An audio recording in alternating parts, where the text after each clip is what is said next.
खबर जो निष्पक्ष है, खबर जो निडर है, खबर जो उठाती है आपकी आवाज, खबर 7C, खबर जो सच है। नमस्कार, मैं हूं जुगल किशोर। आप देख रहे हैं खबर 7C न्यूज चैनल। आइए देखते हैं बादा से हमारे संवाददाता सूर्य कुमार शुक्ला की रिपोर्ट। यूपी के बादा जनपद के मंडल कारागार में बंद पूर्वांचल के बाहुबली मुख्तार अंसारी से मुलाकात करने आज उनके भाई व सांसद अफजाल अंसारी पहुंचे। अफजाल अंसारी ने मंडल कारागार के अंदर पहुंचकर मुख्तार अंसारी से जाकर मुलाकात की और उनके स्वास्थ्य के विषय में जानकारी ली। घंटों की मुलाकात के बाद जब अफजाल अंसारी मंडल कारागार से बाहर निकले तो मीडिया से बात करते हुए उन्होंने बताया कि फिलहाल मुख्तार अंसारी का स्वास्थ्य ठीक है, लेकिन उम्र होने की वजह से तमाम बीमारियां उन पर हावी हैं। इसकी वजह से समय समय पर वह बीमार हो जाते हैं। अगर मंडल कारागार के सुरक्षा व्यवस्था की बात करें तो यहाँ पर सुरक्षा व्यवस्था के पूरे इंतजाम हैं। और जब अफजाल अंसारी से मुख्तार अंसारी के बेटे अब्बास अंसारी के द्वारा विधानसभा चुनाव के पहले दिए गए भाषणों के विषय में बात की गई तो उन्होंने मिलाजुला जवाब देकर बात को टाल दिया। इसके बाद 2024 के लोकसभा चुनाव को लेकर जब उनसे बात हुई तो उन्होंने बताया कि इसके पहले भी मैंने अपनी लोकसभा में मनोज सिन्हा को पहली बार 2.5 लाख वोटों से हराया था और इस बार अगर चुनाव लड़ा तो कहीं ना कहीं 3 लाख वोटों से उसे दोबारा हराने का कार्य करूंगा। नहीं कुछ नहीं। डॉक्टर जी आज बांदा जेल पहुंचे थे। हाँ। कैसी हालत है विधायक, कैसे तत्काल मुलाकात करके आया हूँ जी। स्वास्थ्य की चिंता रहती है जी, थोड़ा बहुत, बाकी और तो ठीक है। क्या बोले हैं, कुछ आपसे बताया है स्वास्थ्य लेकर जेल व्यवस्था? अब हमसे उनसे क्या बात होती है उसको आप क्या पूछेंगे? परिवार की बात करेंगे, कितने दिन के बाद मिले हैं, आपका स्वास्थ्य ठीक है, वो पूछेंगे परिवार के लोग कैसे हैं, फला कैसे हो, फला। अभी इस समय उनके ऊपर अब्बास अंसारी और अब्बास जी के ऊपर आरोप लगाया गया।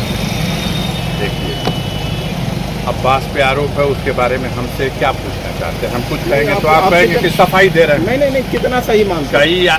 सही, हम अदालत हैं, वो आरोप लगाए हैं, हम उस आरोप को अदालत में पेश करेंगे, अपनी बेगुनाही साबित करेंगे, चाहे अब्बास के लिए हो। क्या कुछ लगता है उन्होंने चुनाव के पहले तमाम भाषण दिए थे, क्या लगता है बदले की भावना? आप दुनिया का दिखाते हो, पूरी दुनिया में जिससे हल्का मच जाए भाषण दिए। हमने उस वक्त भी कंडम किया था। आवेश में भाषण नहीं देना चाहिए और भी एक जिम्मेदार व्यक्ति।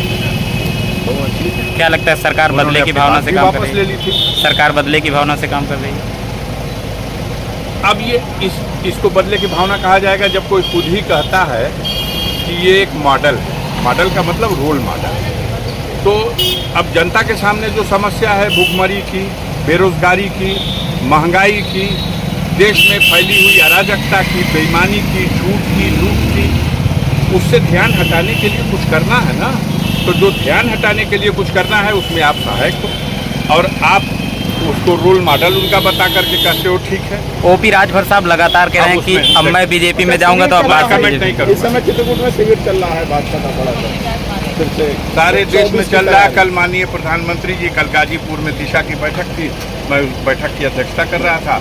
11:30 बजे माननीय मुख्यमंत्री जी ने, 12:30 बजे माननीय प्रधानमंत्री जी ने संबोधित किया। देश में विद्युत संकट को लेकर के उन्होंने तमाम जो सरकार की योजनाएं हैं उसके बारे में प्रकाश डाला।